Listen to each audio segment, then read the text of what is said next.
म्हणजे बससाठी 40ची, कारसाठी 50ची आणि बाईकसाठी 40ची, जेणेकरून गाड्या नॉर्मल स्पीडने चालतील. त्यानंतर आहे ईव्ही व्हेकल लेन म्हणजे इलेक्ट्रिक व्हेकल लेन. जेव्हा ही इलेक्ट्रिक गाडी जेव्हा पास होईल, म्हणजे जेव्हा ही पास होईल सेन्सर करून, तेव्हा इथे लाईट्स लागतील नेमके. म्हणजे जेव्हा म्हणजे जेणेकरून काय होईल म्हणजे का, सोलार एनर्जी जी आहे, सोलार एनर्जीने आपण इलेक्ट्रिसिटी बनेल, इलेक्ट्रिसिटीची आपण सेव्ह करू शकतो इलेक्ट्रिसिटी. त्यानंतर V2X कम्युनिकेशन आहे, म्हणजे व्हेकल टू अनदर व्हेकल. म्हणजे समजा जर कुठे ऍक्सिडेंट झालाय तर आपल्याला काय करावं लागेल, ऍक्सिडेंट झालाय मग आपण तो रोड. आपण पाहत आहात की ठाणे वाहतूक शाखेच्या वतीनं या ठिकाणी ट्रॅफिकचं एक अनोखं प्रदर्शन या ठिकाणी आयोजित करण्यात आलेलं आहे. या ठिकाणी विद्यार्थ्यांनी ट्रॅफिक संदर्भामध्ये छान असे ड्रॉइंग्स तयार केलेले आहेत, आपण पाहू शकता.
This type of transportation is eco-friendly, pollution-less, and makes our daily travel easy.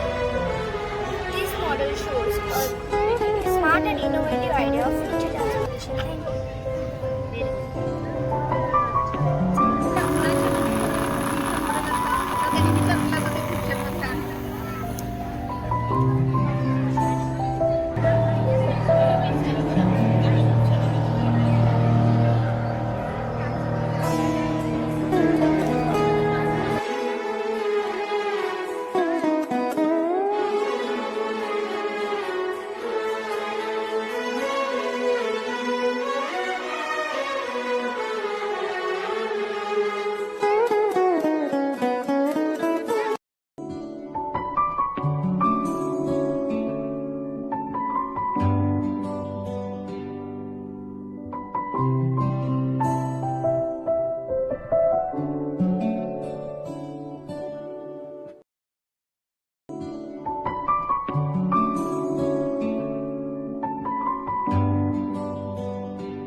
आज हे वाहतूक पोलिसांच्या वतीनं जे प्रदर्शन आयोजित केलेलं आहे तुम्ही काय सांगाल रस्ते सुरक्षा संदर्भामध्ये? ठाणे पोलीस कमिशनरेट आणि अंतर्गत ठाणे वाहतूक विभाग एक नाविन्यपूर्ण उपक्रम होता ट्रॅफिक कार्निवलचा. त्याच्यात जे आपण आतापर्यंत 120 शाळांमध्ये जे ड्रॉइंग कॉम्पिटिशन घेतली होती त्याच्यातले जे निवडक चित्र आहेत त्याचं प्रदर्शन, त्यातली जी निवडक कल्पक प्रकल्प आहे ट्रॅफिक विषयीची त्याचं प्रोजेक्शन केलेलं आहे.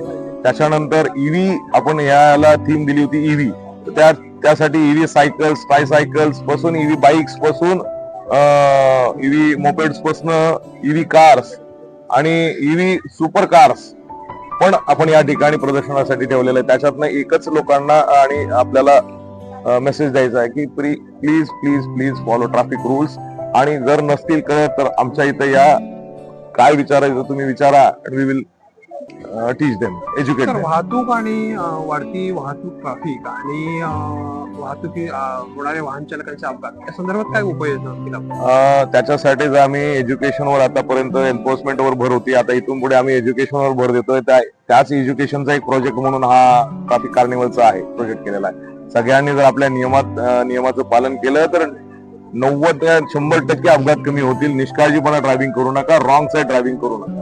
सर, वाहतूक पोलीस आणि वाहन चालक ह्याच्यात मैत्रीचं नातं जोडण्यासाठी आपण काय आवाहन कराल? कोणताही मित्र असेल तो शिस्त लावायला गेल्यानंतर तो मित्र राहत नाही, तो विरोधक तयार होतो. त्याच्यामुळं नातं आम्ही मैत्रीचं नातंच तयार करायला जातोय, पण जे आम्ही शिस्त लावायला जातो याचा कुणीही नेगेटिव्हली त्याचं नेगेटिव्ह घेऊ नये आणि प्रॉपरली जे नियम दिले आहेत. आता मागे 1998 पासून आतापर्यंत एकही चलान केलेला रिक्षावालाही मिळाला आपल्याला, त्याचाही आपण सत्कार केला. तर तोही सांगतो की आतापर्यंत मला ट्रॅफिकवाल्यांनी कधी अडवलंच नाही. का नाही अडवलं? तर कारण नियमात होते. तुम्ही नियमात राहा, ट्रॅफिकवाले तुम्हाला अडवणारच नाही. नक्कीच आपण वाहतुकीचे नियम सर्व ठाणे शहरातल्या वाहन चालकांनी चालावं अशा प्रकारचं हे प्रदर्शन आहे. आपण हे 3 दिवस चालणाऱ्या प्रदर्शनाला नक्कीच भेट द्या आणि वाहतूक पोलीस आणि वाहन चालक याच्यामधलं नातं सुदृढ करा. एक पाऊल तुमच्यासाठी. थँक्यू.